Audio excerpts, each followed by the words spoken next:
Siapapun yang tidak pernah belajar ilmu ikhlas dan tidak pernah bermujahadah untuk menjadi orang ikhlas, berarti kita harus siap amal kita na'udzubillah tidak diterima. Amal kecil ikhlas nilainya dahsyat, amal besar tidak ikhlas tidak ada nilainya, seperti jasad tanpa ruh. Ini serius. Sudah kita berulang kali dengar bagaimana orang-orang yang jihad sampai mati syahid sekalipun tidak diterima karena niatnya untuk diakui orang, untuk dikagumi orang, untuk dipuji orang, bukan untuk diakui Allah Subhanahu wa taala. Yang kedua, dalam hidup ini karena kita bukan malaikat, pasti kita melakukan dosa. Tetapi, ada tetapinya, dosa yang sudah terjadi, kemudian segera bertobat dengan sebenar-benar tobat. Innallaha yuhibbut tawwabin wa yuhibbul mutatahhirin. Sesungguhnya Allah sangat mencintai orang yang tobat dan mensucikan diri. Kita taat, tidak pernah tobat, ada yang berdosa tapi senantiasa bertobat, bisa jadi yang lebih dicintai Allah yang banyak tobat. Bukan taatnya yang jelek itu, yang jelek itu tidak tobatnya. Karena disebutkan dalam surat Al-Hujurat ayat 11, wa man lam yatub fa ulaika humuz zalimun. Dan orang yang tidak bertobat dialah manusia zalim. Nah, sedangkan orang yang tobat itu dicintai Allah, maka yang paling berbahaya bagi kita adalah kita menganggap remeh dosa dan sudah terjadi dosa tidak tobat. Tidak ada yang mengancam hidup kita selain dosa kita sendiri. Sebetulnya virus itu bahaya, tetapi ada yang kena virus jadi habis dosanya karena dia sabar ketika diuji. Ada yang kena virus malah jadi syuhada. Tapi kalau dosa tidak pernah bisa membuat seseorang jadi syuhada. Sayangnya kita lebih takut kepada virus daripada takut kepada dosa. Padahal yang pasti membinasakan kita itu adalah zalam tu nafsi, kezoliman kita pada diri kita sendiri. Maka kalau kita ingin selamat, bahagia, mulia, pertanyaannya seberapa banyak air mata tobat. Kalau kita jarang menangisi dosa padahal kita bergelimang dosa, itu masalah hidup kita tuh. Dibanding dengan masalah ekonomi, masalah kesehatan, masalah rumah tangga, nggak seberapa itu dibanding dengan masalah tobat yang dosa yang tidak ditaubati.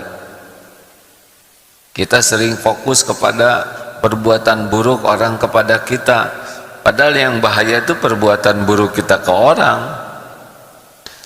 Kita sering fokus kepada kejelekan dan kekurangan orang lain, padahal yang pasti menyengsarakan kita itu bukan kejelekan orang, kejelekan diri kita sendiri. Maka perbanyaklah tobat, berbuat baik kuncinya ikhlas, tergelincir segera tobat. Nah, yang dua lagi adalah, yang dua ini menyikapi perbuatan Allah Subhanahu wa taala, yaitu pasti cuman itu kita sehari-harinya tuh, berbuat baik, berbuat salah. Dan yang kedua adalah kita akan dapat karunia dari Allah. Tapi semua karunia ini belum bisa jadi kebaikan kecuali dengan syukur.